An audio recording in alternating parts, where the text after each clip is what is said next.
देखिए हर खबर यहीं पर, सब्सक्राइब कीजिए TV9 भारतवर्ष। ये जो डेवलपमेंट्स हैं भारत और चीन के बीच में सीमाओं पर, ये सच है कि डोकलाम के बाद ये सबसे बड़ा कन्फ्रंटेशन चीन और हिंदुस्तान के बीच में है। देखिए, इसके कई बिंदु हैं। पहला बिंदु ये है कि चीन हिंदुस्तान पे दबाव की राजनीति कर रहा है ताकि हिंदुस्तान पूरा अपना जोर, अपनी शक्ति अमेरिका के साथ लगा दे और उससे चीन काफ़ी कष्ट में आ जाएगा। तो ये दबाव की राजनीति है। दूसरी जो बिंदु है वो ये है कि चीन बहुत ही नाखुश है कि हिंदुस्तान ने 255 किलोमीटर रोड बनाया, दोरबुक, श्योक और डीबीओ, दौलत बेग ओल्डी। ये जो रोड है बहुत स्ट्रेटजिक रोड है। लास्ट 4 सालों में मोदी सरकार ने बहुत सूझबूझ के साथ और सुरक्षा दृष्टिकोण को देखते हुए जो स्ट्रेटजिक रोड्स हैं LAC पे, चीन के हम लोग फेस के चीन LAC के बगल में, उसमें जो तेज गति मोदी सरकार ने लाया है वो बहुत सराहनीय है और चीन इसी बात से बहुत चिंतित है। एक और बात ये है कि चीन सोचता है कि हिंदुस्तान एक उभरती हुई शक्ति है, विश्व में शक्ति उभर रही है, मोदी जी की अपनी पहचान बन रही है, पूरे विश्व के देश उसके नेतृत्व को पसंद कर रहे हैं, सम्मान कर रहे हैं। ये उसका चिंता का विषय है। अब 2 प्रश्न उठता है, क्या हिंदुस्तान चीन का सामना कर सकता है? इसमें कोई शक नहीं है। मोदी सरकार चुप रहती है लेकिन साइलेंटली, चुपचाप काम हरकत होता रहता है। तो लोगों को दिखाई दे न दे, हिंदुस्तान की फौज और मौजूदा सरकार सक्षम है चीन का सामना करने के लिए। जब हमने डोकलाम में चीन के घुटने टिकवाए तो ये मान के चलिए कि ये भी कन्फ्रंटेशन में चीन घुटने टेकेगा, हिंदुस्तान नहीं। सर, उधर बढ़ती जा रही है। नेपाल के रक्षा मंत्री ने कहा कि जरूरत पड़ी तो सेनाएं लड़ेंगी। देखिए, इस पे कई बिंदु हैं। पहला बिंदु है ऐतिहासिक। 1816 में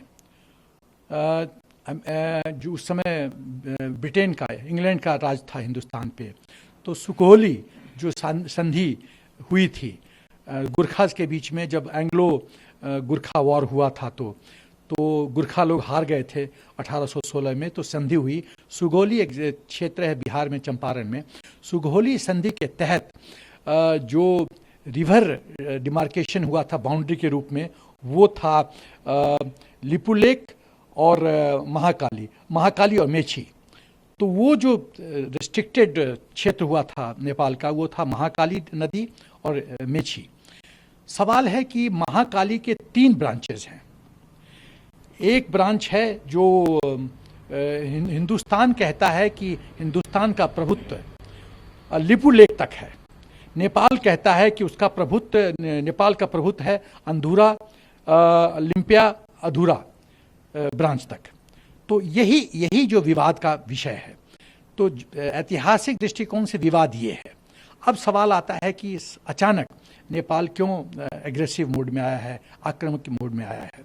उसका सिर्फ और सिर्फ कारण है चीन मल्टी फ्रंट अटैक करना चाहता है हिंदुस्तान पे कोरोना के चलते। और जैसा मैंने कहा कि जैसे हिंदुस्तान अपना नेतृत्व पूरे विश्व पटल पे फैला रहा है, तो चीन में जो ओली है वो चीन का एक एजेंट है, चीन के गोद में बैठा है।